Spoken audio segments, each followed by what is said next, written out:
I was brought up to be kind of prejudiced, and so I always had a bad view about Muslims.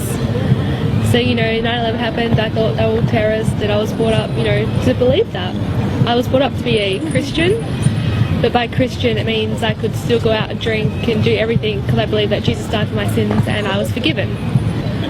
For 2 years I was actually a bartender in a nightclub, and one night I met a patron who was Muslim, and he wasn't practicing because he was clubbing, and we actually became really good friends, and through him I met his friend who's now my husband.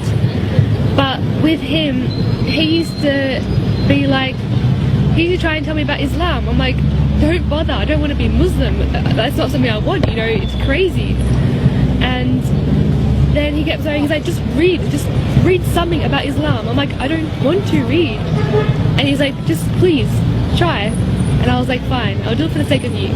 And so I read a book, and I kept reading, and I kept looking up videos, and I kept researching, and I started to realise that they're not crazy terrorists like the media portrays. They're actually like peaceful and they're happy.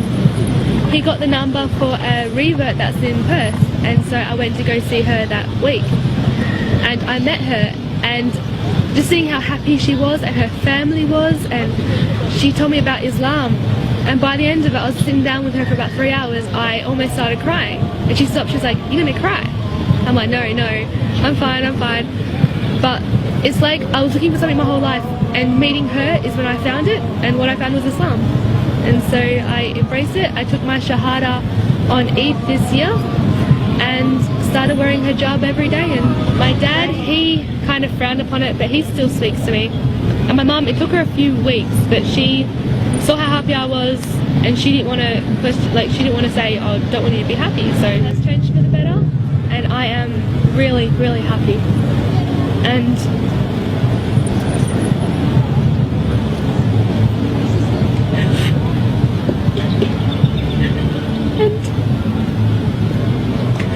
I'm so happy, and this is a lifetime commitment I want to have.